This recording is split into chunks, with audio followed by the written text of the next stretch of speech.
अस्सलाम वालेकुम जी दोस्तों सज्जनों। सलीम सिपरा जोग पंजाबी हाज़र है।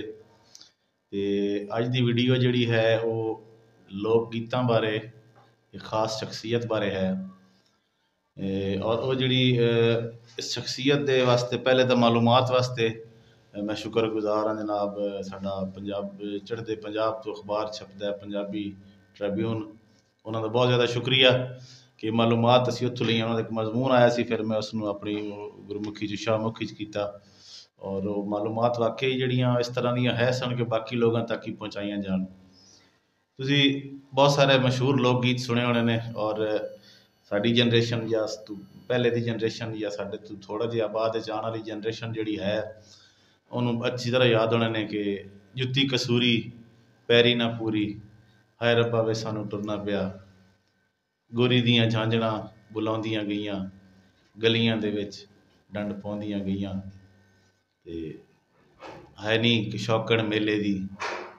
और जा उड़ जा भोलिया पंछिया, जा उड़ जा भोलिया पंछिया, तू अपनी जान बचा, इत्थे घर घर फाइयां लगियां, तू छुरियां हेठ ना आ। लोक गीतां नाल अमूमन मसला ये रहा है कि इन्हां दे खालिक दा किसी नूं याद नहीं आउंदा। लुकाई दी ज़बान च चलदे रहिंदे ने, लोकां दे गीत आउंदे ने और चलदे रहिंदे ने ते लेकिन इन्हां दे खालिक दा अक्सर लोकां नूं पता नहीं हुंदा। लेकिन ए जिहड़े मैं मशहूर लोक गीत तुहाडे नाल जिक्र कीते ने, शायद सुनन तो पहले गीत तो मेरे भी बहुत ज़्यादा पसंदीदा है सन, लेकिन इन्हां दे खालिक दा नहीं सी पता। ते ओह पंजाबी ट्रिब्यून दा अखबार जिहड़ा मजमून पढ़न तो बाद बड़ा मेरे वास्ते मालूमात बहुत ज़्यादा इजाफा सी। ते मैं क्या चलो अपने अदब म्यूजिक के दोस्तों और शौक रखना भी शेयर करने जरूरी हैं। ये जनाब गीत हैं नंद लाल नूरपुरी साहब दे। बहुत सारे लोगों वास्ते एक नाम नवा होएगा, नंद लाल नूरपुरी साहब। नंद लाल साहब 1906 दे विच जनाब लायलपुर पैदा हुए सन, अनवड्डे पंजाब विच। पंजाब की तकसीम तो पहले, पाकिस्तान बनने तो पहले लैलपुर पैदा हुए। लैलपुर का पिंड सी नूरपुर, तो उस निस्बत नाल उन्होंने अपने एक वक्री पहचान बनाने लई उन्होंने अपना नाम जिहड़ा नंद लाल नूरपुरी रखिया। तो उन्होंने जिहड़ी अपनी मुढ़ली तालीम है मैट्रिक तक वो खालसा हाई स्कूल लैलपुर विच ही लई। उस तो बाद वो खालसा कॉलेज दे विच दाखला ले लिया। तो कद बुत तां उहदे चंगे सन।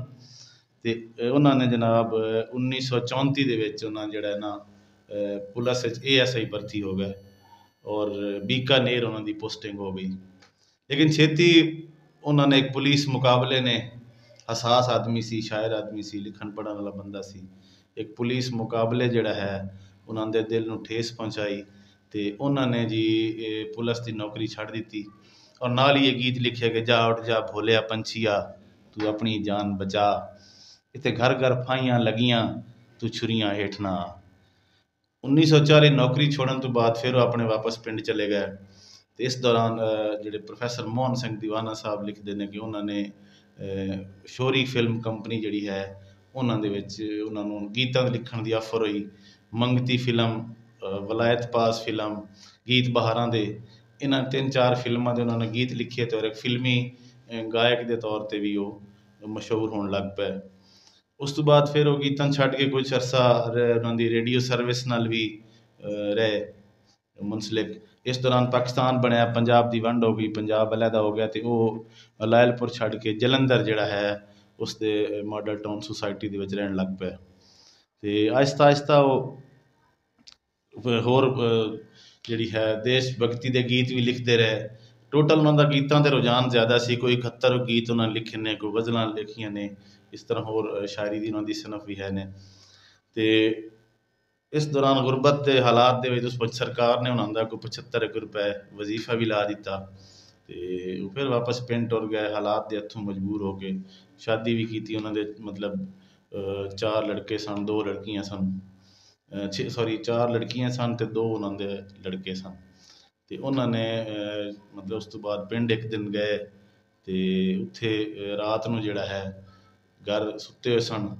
तो उठ के जिहड़ा ना घर वालियां नूं उन्होंने घर के नज़दीक एक खूह सी और खूह दे विच जिहड़ा यकदम किसी के डिग्गण की आवाज़ आई।